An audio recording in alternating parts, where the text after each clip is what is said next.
Bună ziua frumoși mei săgetători, bine ați venit dragii mei, astăzi vom vorbi despre provocarea și surpriza lunii iulie 2024 pentru toți cei care aveți soare, luna, ascendent sau Venus în săgetător. Vom începe ca de obicei cu provocarea și cu cărțile, hai să zicem așa, ajutătoare, da? Să puteți să treceți cu bine peste această provocare și apoi vom scoate surpriza cu celelalte de cărți. Hai să vedem, săgetătorii mei frumoși, provocarea lunii iulie 2024. Ok, wow, ia uite ce provocare interesantă, nebunul. Ești provocat să fii curajos, să te simți liber, să te simți liber să faci ce vrea mușchiul tău. Dă-ți voie, permiteți anumite lucruri, anumite libertăți, o nouă aventură.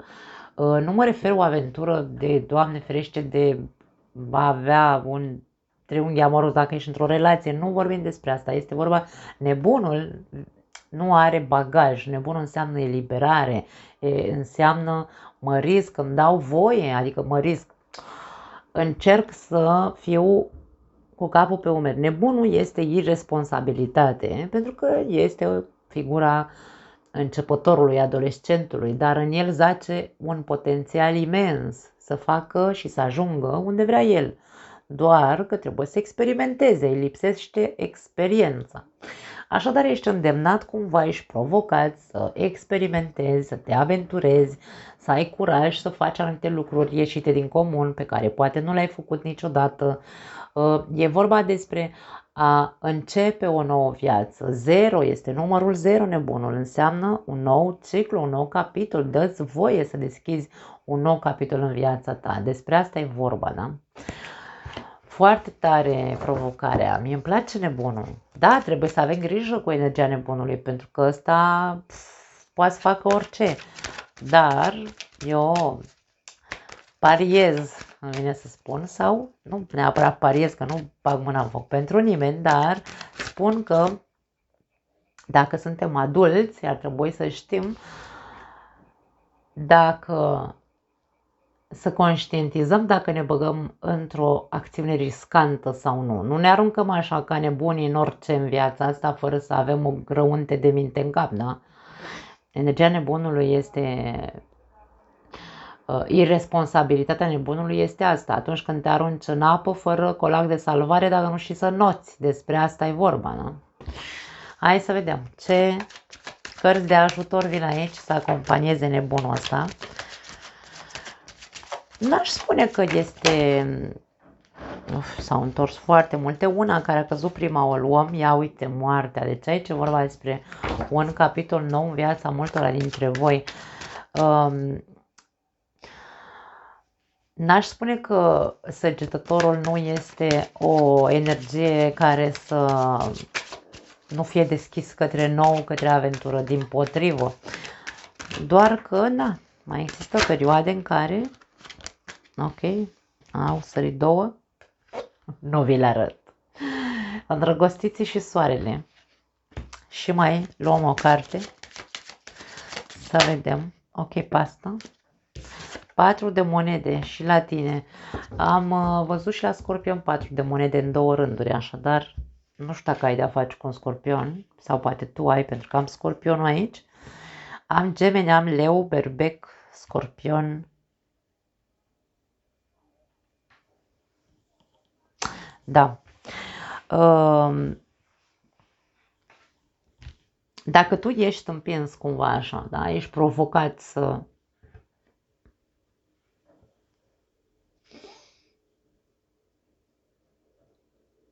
începi un nou ciclu în viața ta. Acest nou ciclu, ceva de la 0, da? Trebuie să indice un trecut îngropat. Deci tu n-ai cum să treci la o altă etapă sau la un alt capitol al vieții tale, să deschizi o altă cărare în viața ta, dacă nu îngropi ceva din trecutul tău. Un comportament poate fi. Un comportament, de ce nu, riscant, irresponsabil pe alocuri. Superficial ar putea să fie. Tu ești provocat să începi un nou capitol, dar nu în cu aceleași tipare. Trebuie să fie ceva nou-nouț în tine. Trebuie să existe posibilitatea să intri în toate colțișoarele din tine, din interiorul tău și să vezi unde ai nevoie să faci niște schimbări foarte profunde, unde să nu existe niciun fel de bagaj, unde să nu existe niciun fel de, după cum am zis, superficialitate, irresponsabilitate.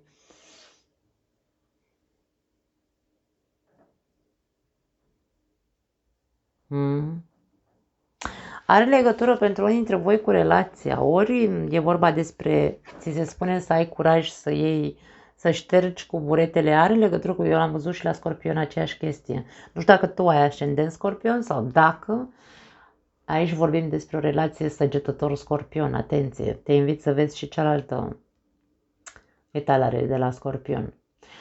Pentru că are legătură cu o conexiune pe care tu o ai cu cineva.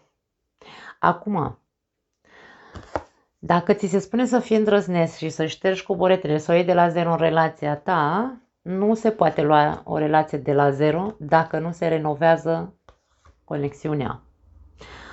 Nu se poate fi, sau nu poate nimeni ajunge la fericire dacă vorbim aici de lucruri care nu le schimbăm în noi, dacă vorbim despre a funcționa în aceiași parametri ca în trecut, din a avea aceleași tipare de comportament ca în trecut. Deci aici trebuie să fie de la zero tot. Și în ceea ce te privește pe tine și în ceea ce îl privește pe celălalt sau relația voastră. Deci aici vorba despre o transformare totală a acestei conexiuni, dacă vreți să ajungeți să fiți fericiți și să aveți aici impulsul, da? Provocarea e să o iei de la zero, dar implică anumite condiții. Nu poate fi la fel de la zero. Ștergem ce am făcut până acum, nu știu, de acum 5 ani, 10 ani de când sunteți împreună până în momentul de față, dar ne comportăm la fel. Nu. Aici renunțarea, eliberarea de acele tipare. Ieșirea din zona de confort. Dacă eu cunosc un anume comportament în mine, îl știu foarte bine, trebuie să renunț la el. Nu trebuie să... Adică dacă încep de la zero, să fie de la zero, domne, nu așa pe jumătate de măsură. Da, lupul își schimbă părul, dar năravul, ba. Nu, așa nu. Aici cere o implicare emoțională, cere responsabilitate, cere recunoașterea celuilalt, cere vindecarea traumelor din această relație, cere multe lucruri. Nu poate fi superficial nimic dacă hotărâți să o luați de la zero. Controlul trebuie aici, atenție, dacă tu ești o persoană dominantă, ești o persoană controlatoare, nu mai are loc. Deci dacă tu vrei relația asta în continuare, nu are loc aici controlul. Sau posesivitatea, nu știu, gelozia, ce știu eu. Atenție la cei care ziceți că relația voastră sau partenerul de viață îi mai dau o șansă aici, da, pentru că e zona mea de confort. Afară și zona de confort. Deci aici nu se mai... Ca și cum moartea nu dă... nu permite aceleași năravuri. Dacă e de la zero, să fie de la zero. Eliberarea de năravuri, de zonă de confort, de ce-o fi ele aici, gelozie, dominare și așa mai departe. Dar dacă nu vorbim aici despre, mă rog, că nu toată lumea are relații, dacă sunteți singuri și aici vi se propune să aveți curajul să faceți o nebunie, nu știu, o nebunie, dar nebunie, aveți grijă să nu fie o nebunie din aia pe plan amoros, în care voi să provocați la rândul vostru niște traume celuilalt. Atenție, pentru că aici te văd cumva Poate unii dintre voi aveți niște sentimente față de cineva. Soarele și îndrăgostiții ne poate spune că tu ești foarte atras de cineva, nu neapărat că ești foarte îndrăgostit așa alulea, dar aici vedem o atracție foarte mare și moartea vine și spune că tu poți să fii provocat să faci o nebunie, să te riști să faci ceva, dar moartea zice că probabil că nu vei obține ceea ce tu îți dorești dacă te simți atras de acea persoană, indiferent de nebunia pe care o faci. Dacă provocarea este fii curajos și fă ceva inedit, fă în așa fel încât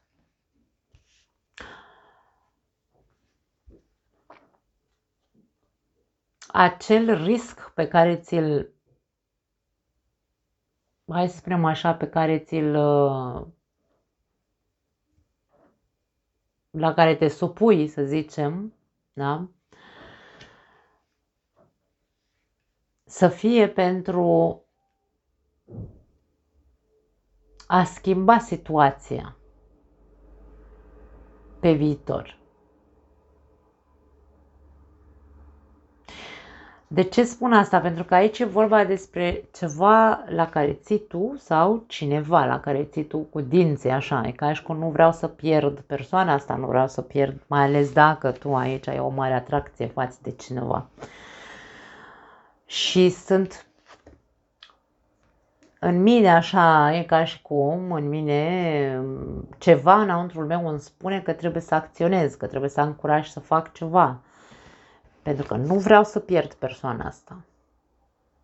Și vei acționa, dar dacă vei acționa doar din poziția de nu vreau să te pierd, moartea zice nu, pentru că asta înseamnă dependență. Asta înseamnă nevoia celuilalt în viața ta. Aici trebuie acționat în așa fel încât această conexiune să se schimbe între voi. Nu să se transforme în ceva obsesiv, ci să te ajute să vă ajute, să vă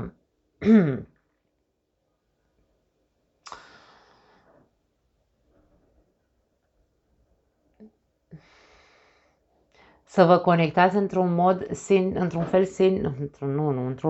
într-un mod foarte sincer, unde să nu existe niciun fel de control, în care să nu existe niciun fel de obsesie. Toată lumea e liberă să facă ce vrea aici. Da? Deci tu să nu-ți dorești să acționezi, să faci ceva nebunesc în privința celelalte persoane din poziția patrului de monede, că nu vrei să-l pierzi. Ci intenția să fie una de, hai să spunem, de îndrăgosteală, de ce nu? Acțiunile mele să fie bazate pe scopul meu este ca și celălalt să se îndrăgostească de mine și acționez în consecință. Cum? Schimbând felul meu așa de a fi controlator, dominant. Vreau să-ți fac, să-ți dreg, nu știu, habar n-am ce ai tu în mintea ta. Dar aici e vorba despre intenția, ar trebui să fie către celălalt cu dăruire sufletească, cu într-un fel sau altul, nu știu, aici e nevoie de altceva, alt tip de acțiune, nu acțiune de asta nebună, de aia zic, da? Ce acțiune în care să nu îi dau de înțeles lui că o să-l încui în casă, da? Dacă o să aibă o relație cu mine. Cam despre asta e vorba. Atenție, dragii mei, săgetătorii, la ce riscuri și ce acțiuni vă asumați. Sunteți împinși să faceți, dar trebuie să faceți cu cap. Da. De aici ca și cum cu cât acțiunea e mai îndrăzneață, atenție, am un alt mesaj pentru alții dintre voi, cu cât acțiunea este mai îndrăzneață, cu atât persoana cealaltă ar putea să se închidă mult mai mult. Deci nu vei ajunge la o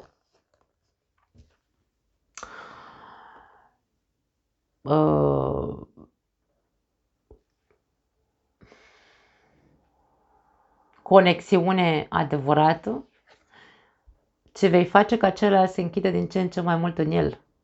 Cam asta e ceea ce vor să ne spună aceste cărți. Un alt mesaj pentru alții dintre voi. Hai să vedem. Surpriza.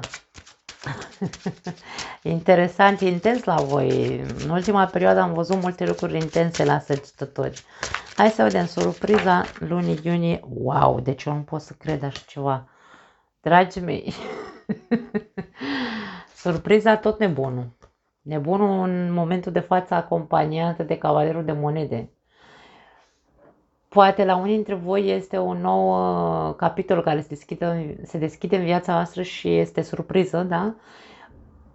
La ceva serios. Pentru unii dintre voi poate să fie pe plan amoros, datorită acțiunilor voastre conștiente și responsabile, da? Iar pentru alții dintre voi, aici se pot vedea primii pași în această relație, de exemplu, sau dacă e vorba despre o altă surpriză pentru alții dintre voi, poate fi pe plan financiar, da? Un nou drum, poate o călătorie din punct de vedere al jobului, nu știu, un contract în străinătate ar putea să fie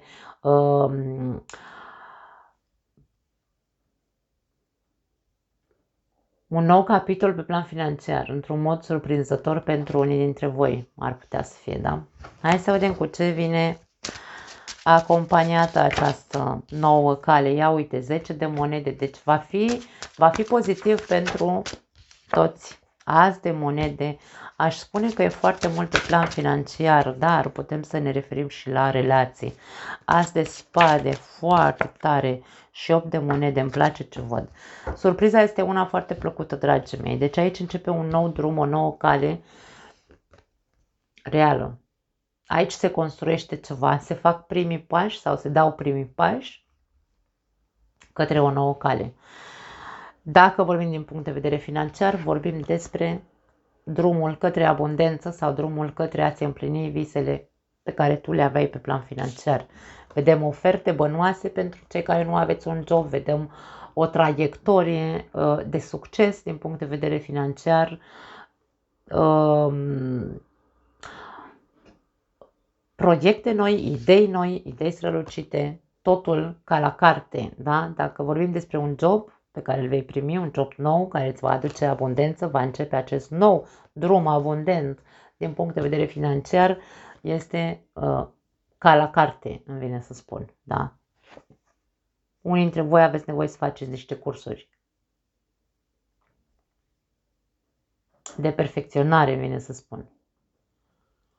Să mai faceți niște cursuri în plus la CV-ul vostru. Ar putea să fie.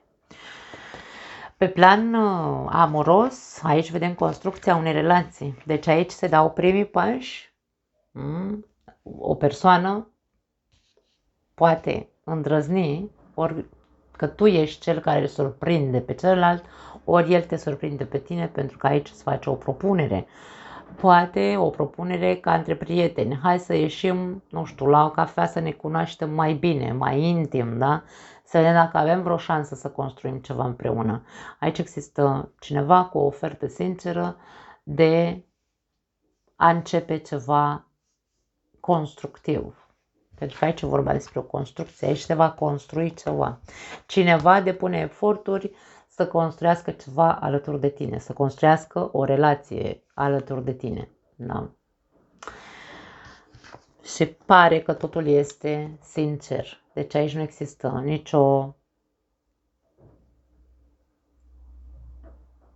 niciun dubiu că persoana asta nu vine cu intenții serioase. Cam asta e ceea ce vedem foarte frumos. Îmi place ce văd, dragii mei, mă bucur. Mă bucur, Doamne, ajută să fie pentru cât mai mulți dintre voi. Nu mai am altceva. Vă pup, ne vedem data viitoare. Ciao!